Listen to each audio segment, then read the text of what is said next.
daughters, sisters, and wives. He says they're gonna change our lives. He says be women, be girls. They'll make a better world. Invest in her. Invest in her. Invest in her. Invest in her. And now here's your host, Catherine Gray. Welcome to this week's edition of Invest in Her. I'm your host, Catherine Gray, founder of She Angel Investors and co-founder of the She Angels Foundation. As you all know, we are all about finding funding for women. Speaking of funding, we have on an incredible guest today. She's the first Indigenous woman in the country to raise a Series A of over $20 million. Please welcome to the show, Betsy Fore. Hi, Betsy. How are you? Really great. Thanks, Catherine. So excited to be here today. Well, I am excited to have you on. And I want to also mention that not only are you the CEO of Organics, Tiny Organics, but you were considered entrepreneurs in the top 100 women in 2021, making an impact in business and in culture. That's a huge accolades. Congratulations. You. Yeah, it was such an honor. And I was one of 3 Indigenous women on that list. So I was really honored, to be included. Well, I think people hear that you've raised $15 million. And if they're anything like me, they just about fall out of their chair. I mean, and now you said over 20 million. So, I think I'm just in awe of women like yourself that are able to raise that kind of funding, especially in an environment where we're getting less than 2% of venture capital funding. So this is no easy feat. And we're going to talk about how you did this and about all the other amazing things, Betsy, that you have accomplished.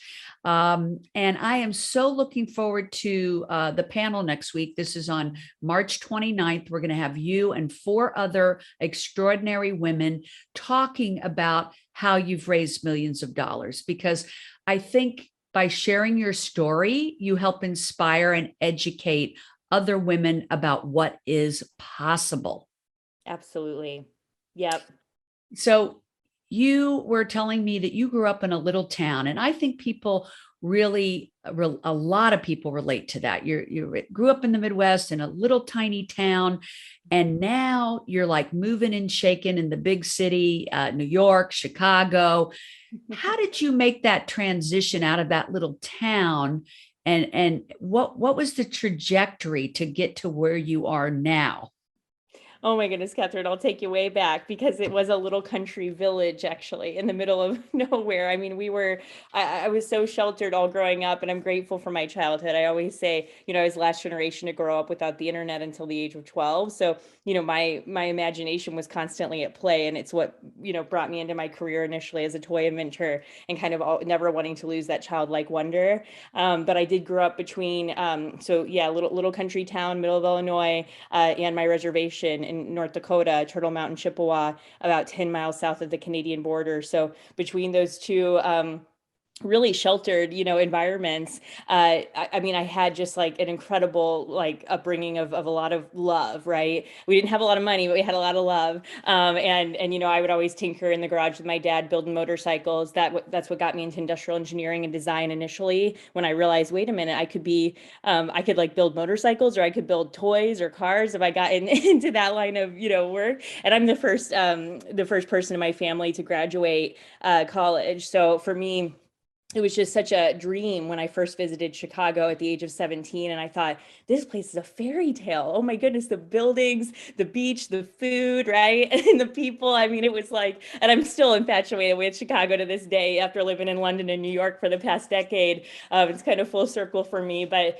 I just, for me, getting out of the, little country town or village, I should say, it was more about kind of the way that I think my parents raised me, where my dad never treated me differently than my brother, right? I could always be in the garage building things, and he would always tell me, oh, if you can dream it, you can build it, you can achieve it. And so I always had that spirit in me, right? That like, I'm going to go out and I'm going to, make it happen. And so thank goodness for parents like that, Absolutely. right? Yeah. I'm Parents actually need to, visiting him right now for his 60th birthday. So that's where I'm calling you oh, from. Yeah. that's Yeah. great. And oddly enough, I just happened to have been to dinner last night in LA with a new friend from North Dakota. So Oh, how nice. odd Yeah. is that? And also grew up in a town of like 500 people. So Exactly. yeah, it's a culture shock when you come out of that, right? But now I see where you got that inventor's mind going. Like you said also too, you just said something really important. You didn't have the internet, so you had to use your own creativity. And I Yeah. do think it's an interesting situation with kids today that they're constantly on their phones or on the internet, because it is so important, isn't it, to have that time to think and create without the distraction of a phone. So do you sometimes now in your career take some quiet downtime places to allow yourself to invent? Because you've invented, even with just your current company, Tiny Organics, over 100 food products. What's your process for creating and inventing? Yeah. Yeah, definitely, Catherine. I'm so grateful you've asked this question because I think for me personally, it always comes back to nature, right? It really is a lot of my roots and how, I was raised in this way that even being here at my folks' house, like I just feel the most at peace, right? Like when I'm at one with nature. And I think, the way that we built Tiny was all around animal well-being. Of course, that's why I've been vegetarian for 17 years and all of our products are vegan, and then better for the planet. So we're the first Tiny's the first D2C food company to go totally plastic free. So that was like from the very start when we first launched the company. And I think like where I come back to my place of like grounding and and what matters is with nature, right? And that's just how I've always been, hiking and all of that. You can find me outdoors, which has been difficult living in the concrete jungle for so long, right? Finding that Yeah, I time, bet. but that's really where some of the best ideas come from. And yeah, I had built, starting my career out as a toy inventor, I had built over 100 different products that I created by hand for Mattel, Hasbro, Spin Master. Now only a few of those actually make it to market, right? So that was like an interesting journey too in the very beginning of my career there, before I went over to London. And I know we're going to talk about all this in the panel next week too, so I won't give that away too much, but I wound up working with the founder of Calm, the meditation app, building his company as the founding team. And I led all the product there. We reached over 100 million registered users online with his former company, Moshi Monsters, that we were building. And it was just an incredible journey. But seeing him as a startup founder made me think maybe I could do this too. I mean, growing up, I didn't have any example of what it looked like. I didn't even know what it meant, like venture capital, like what was that, right? I didn't have like what most folks would have around like a friends and family round necessarily, right? Or I should say Right. most, I mean like most people who have raised venture funding, I should say, right? Like most people don't have that access, right? Like just like myself. And And so, you know what? I'm going to stop you because yeah, I want to say when people come from a background like yours, small town, first one to be educated, from with college degree, yeah, and no entrepreneurial experience or anyone around you or friends and family around, it's nice to know it is still possible to be super absolutely. successful. And that's what I love about your story. And I'm so glad that we are doing the panel. It's going to be female founders sharing their stories. You'll get to hear more from Betsy and everyone else that's on that panel about how they've raised millions of dollars like she has. I just want to give a shout out that they can sign up for that panel at bit.ly/ She Angel Investors, and that's bit.ly/ She Angel Investors, and that's She Angel singular and then investors plural, because I want people to know that they can absolutely come join that panel to hear from you and others. They can also go to our Instagram because the link is on there as well. And they can visit sheangelinvestors.com if they want to have us email them the link. So I just want to mention that because I feel so honored that we have you on that panel for the Female Founders panel. And I want to get back to your story and encourage people that by hearing your story, they can learn what is possible. So you didn't have you were always kind of an inventor, thanks to your dad, but you Yeah. didn't know about venture capital. You didn't know about being an entrepreneur. And now you're a serial entrepreneur. You're also an investor Yeah. in a venture fund called X Factor, right? Which focuses on females. And I want to say that once people become successful like yourself, we always want to encourage them to become angel investors because we need more women angel investors in order to move the needle of us being so underfunded in that venture capital world. Would you agree? Absolutely, 100%. Yes, definitely. As soon as I could, be able to give back, I've been trying to. And for myself, it's meant like advising female-founded companies for years now. And definitely, I'm so excited to be a new investment partner at X Factor Ventures and getting to cut 150K checks into female-founded businesses. I think for myself, I can just kind of take you way back to the very first funding I ever got after kind of, trying to pitch for 2 years on my previous company I founded, was a 50K grant from the city of St. Louis. So that was the very first funding that I was ever able to bring in. And now, years later, having raised millions, it doesn't happen overnight, but if you're willing to do whatever it takes to kind of get, and you believe so much and you have that passion inside you that says, I can't not do this, then, what do you have to lose at that point? Right. Right. And And that's why I'm glad that you mentioned grants because sometimes people get pigeonholed into thinking, oh, I have to get venture capital, or I could only do a crowd fund, or, there are so many different ways. We created a course called it's an e-course on our sheangelinvestors.com site called 6 Ways to Fund Your Business. And I'm so glad that you just touched on grants because that is a way for people to get started, not necessarily to fund their whole venture, but at least to get started. So thanks for mentioning that. So that is how you got started. And your first venture that you funded was in the pet world, right? Exactly. So it was the first Fitbit for dogs called Wonder Woof. We wound up making like Oprah's favorite things list, best retail traction of any pet wearable to date. We were at the end cap of every Petco in the US, every Best Buy in all of North America. You were on Oprah's list. Yeah. Right? Yeah. It was just wild. Yeah. It was such a dream. And, wait, what was it like when you got that call? When she I know it was ridiculous, Catherine, because she was using the device with her dogs already. Oh my so they God, had that's contacted exciting. us. Yeah. So it's just like the most amazing thing.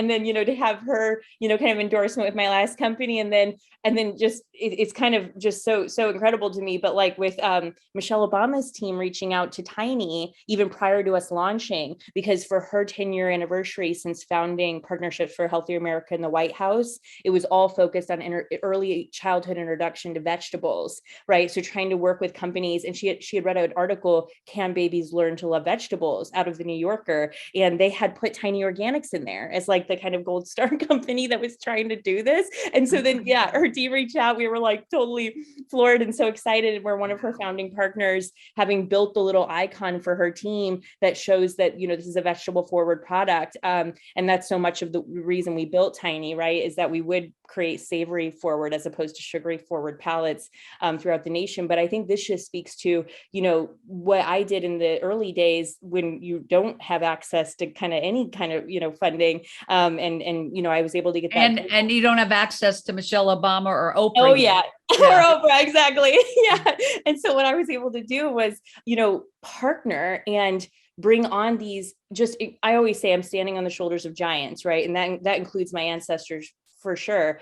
But I always say, like, for me, it was, bringing on this incredible advisory board, right, around me that could kind of fill in the gaps, especially as a first-time founder, especially as a sole founder, right, with my last company. And there were so many learnings there that I can, take us down a road with, and things I would never do again in that way. But, so for me, it was really about, okay, how can I get the folks that fill in those gaps, but then can kind of open up those networks, right? Where I could be able to tell my story about trying to extend the lives of dogs like I had for my own dog because he was using this device, right? And he got down to his full weight. So that was the whole sort of idea there. And I think, I genuinely believe that the only businesses that will exist a decade from now are ones that are trying to make an impact, right? And trying to better the world. I agree with you 100%. Yeah. And it's why I believe women need to get funded.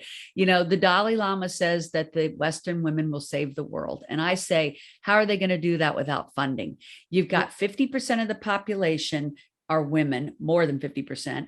We have 50% of the brain power, the innovations, the ideas that will help impact the planet in a positive way. It's why this conversation we're having is so important about how do we get more women funded, because they have ideas like yours that are impacting the planet, and they've got to see the light of day, because that is what's going to save the planet. Things like what you're doing. Let's talk a little bit about Tiny Organics for people that don't know what it is. So you've created healthy food choices for babies and children. Yep, exactly. And I was actually inspired by my son, Sebastian. So as I mentioned, I've been plant-based for so many years now. I thought the greatest gift I could give my son is that joy of how a vegetable can like set your mind on fire if you eat like an incredible salad, right? Like what it makes you feel like, and that you don't have to grow up on a sugar roller coaster the way that I had, right? And I think like, with the American diet, everything being pureed, we never mom shame or mom guilt at all. There's already way too much of that out there. But for us, the approach we've taken is a whole food approach, which is truly the way that the rest of the world eats, starts to feed their children from the very first bites. And it's the way that children were born to eat. It's just real whole food. So it doesn't need to be pureed, and it doesn't need to be that you're masking a vegetable with a fruit, right? So these are kind of misconceptions that we've sort of always held on to, where it's like, okay, I'm just going to puree this mango, and now it has 30 grams of natural sugar, right, in one serving for a baby, which I think maybe most folks don't realize. But it's like, if we could figure out a way, what we were trying to do here, and through the research that we worked on with Tufts School of Nutrition, is there's a moment in a person's life between the age of 4 to 7 months called the flavor window, where you're more keen to try new flavors than you ever will be the whole rest of your life. So you could just introduce a vegetable one time, and the baby has actually formed a preference towards a vegetable as opposed to fruit. So imagine if we can come in at that moment of that window and be able to say, like, instead of finding comfort in sweetness, which is what, I feel America's done for generations, right? We could say you can find comfort in coming home to vegetables and how those make you feel, right? And like those more like bitter flavors that, already if you are breastfed, like you're predisposed to having more of that sugary forward palate. And then if you then back that up with like a sugary puree afterwards, it just makes it so much more difficult after the flavor window to introduce vegetables, right? And what we found is that there's this massive deficiency where children under the age of 5, the number one vegetable consumed is a French fry, right? And almost it's just stunning when you look at it. There's no comparison to, fruit being consumed as opposed to vegetables, right? Like there's like vegetables just, aren't pushed as much this early on. And so we figured we could really shape the palates of a generation to prefer savory over sugary in order to reduce chronic diseases, obesity, diabetes, things that Native Americans definitely struggle with, but many minority groups and actually I would say most of the nation, right? When you look at it, we have the potential here to really rewire the gut health of a generation to be able to be the healthiest versions of themselves. So that's what we're trying to do here, is like, imagine if an 8-year-old could have an understanding of their own gut health, right? And how plants make them feel, and they could choose, something healthy. And tell me again, what was the age that you're willing to have these taste experiences that impact you? Yes. So the flavor window is from the age of 4 to 7 months old, and Tiny Organics, the Tiny Beginnings product line starts from 4 months old, which we just launched with Brooklyn Decker last month. Yeah. I have a friend that has like a 4-month-old baby. I can't wait to share this information. I definitely want to hear some, Catherine, for sure. That is so cool. So you were chosen by Michelle Obama's Partnerships for a Healthy America. I know you sit on their board, the Early Palates Board. How did you get on their radar? Yep. It was really through, we believe, that article, that I'd mentioned, which is just so stunning, but I guess it was the New Yorker, right? And they'd said, it became a manifesto in our industry at the time, but it was in December December of 2019, and we launched in January 2020. So we weren't even launched yet. What we had done, and I always say to companies that I advise as well, is like the first year, we'd worked with 100 founding families out of Park Slope, Brooklyn, to deliver the food directly to their child. Now, obviously, this was pre-pandemic, but that's how we knew we had a white space, right? Because people were coming to literally feed food from strangers to their baby. That's how much they wanted this real whole food concept as opposed to the praise. And of course, everything organic and vegetable first. But for us, we sent one email to Park Slope Parent Group. We got hundreds of inbounds, had to cap it at 100 in a matter of 2 hours. And then that's even to this day, because some of those families have had their second or third baby, we're still catering to them. And they're still part of our like power tester group that we go back to time and time again. That's the reason we're plastic free. That's the reason like those hero SKUs, they're all from different cultures. So it's like ratatouille, Valencian paella, coconut curry. We just launched the first ever Indigenous baby food recipe that my cousin, Chef Corey Azure, created, actually sourcing the ingredients from the res. And it's called Three Sisters: the squash, the bean, and the corn, how they come together. And it's in this beautiful harmony that is like a three sister, story that we were able to then include for children in like a little storybook as well, and talking about different cultures through food, right? Because that's so much of what we're trying to do here in terms of the exposure.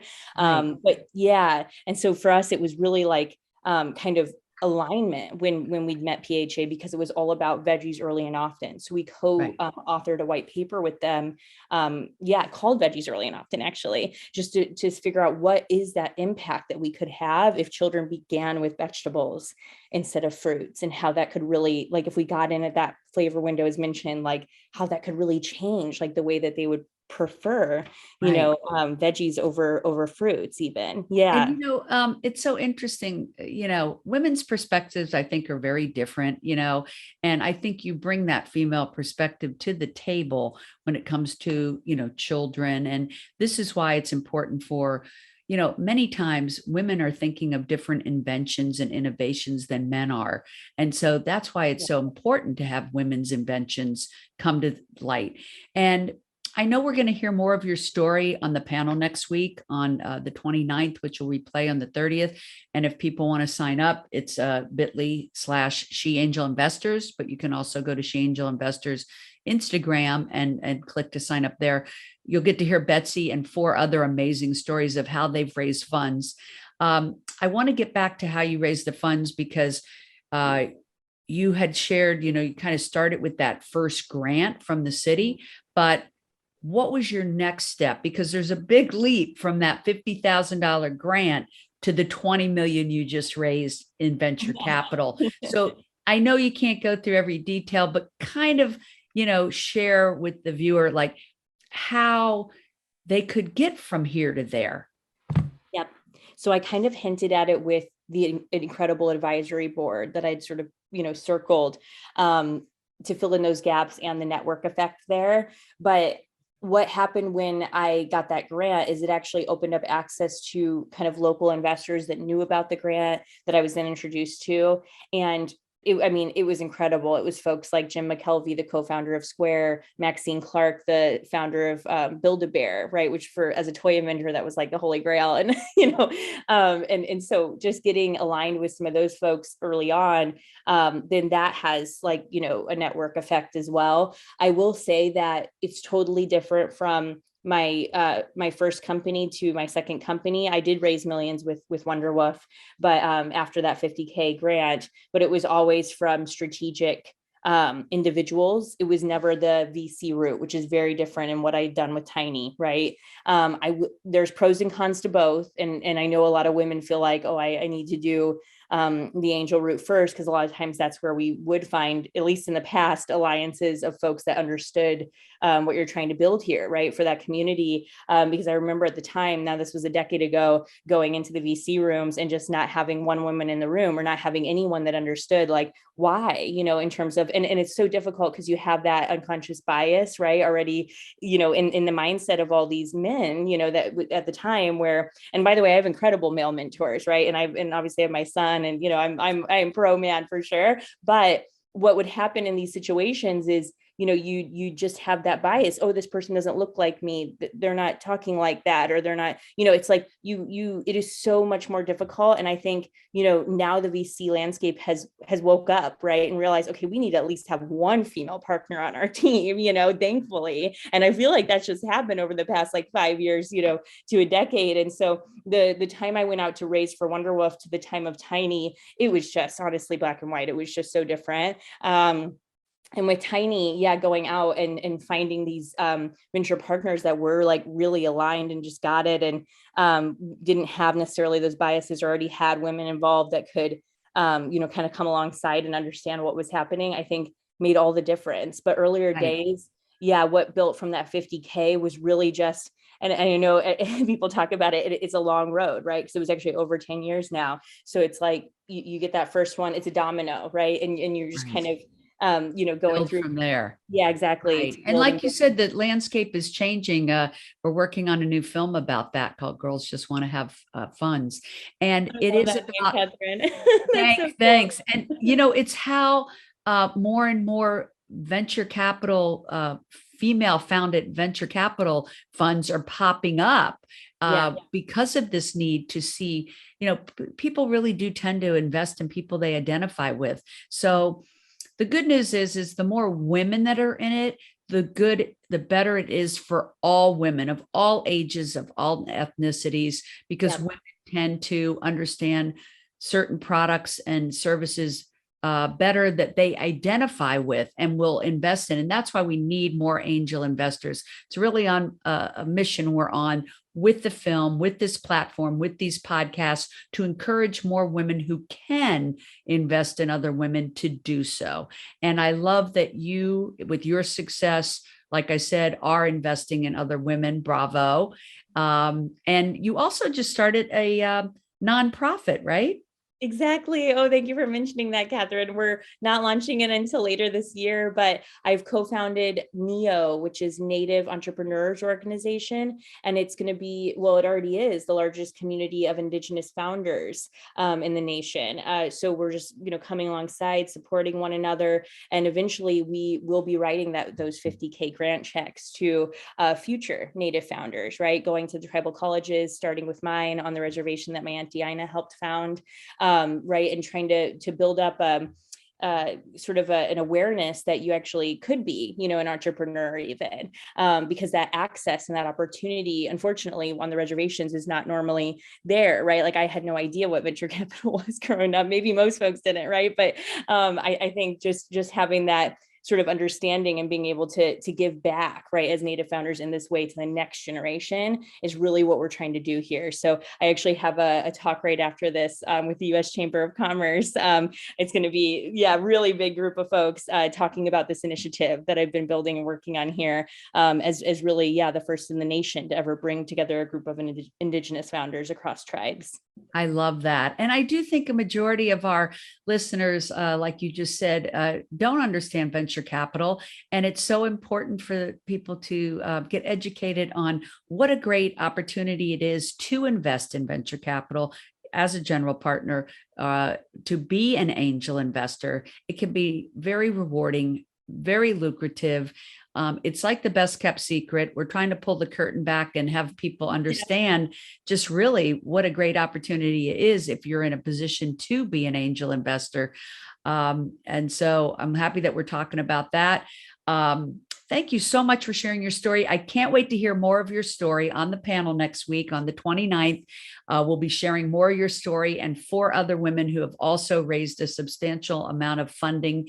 You're such an inspiration to others, and just really so generous with your time and your information. And we really appreciate that. Everybody, let's Betsy, if you could share with everyone where they could find you on social media.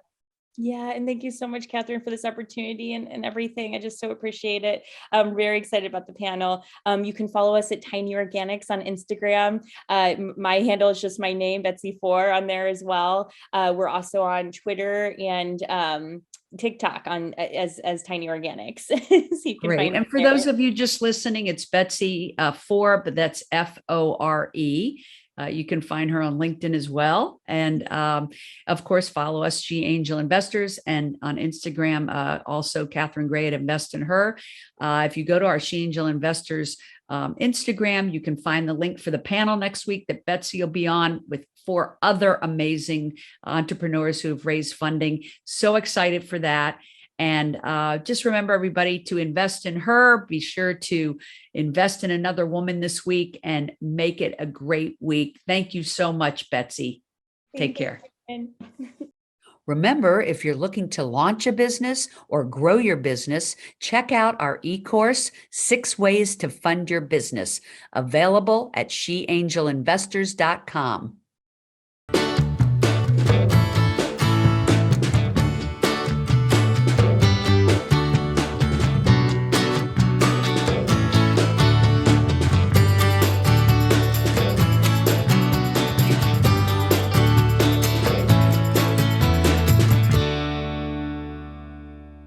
Our theme music was created and produced by Lindsay Tomasic.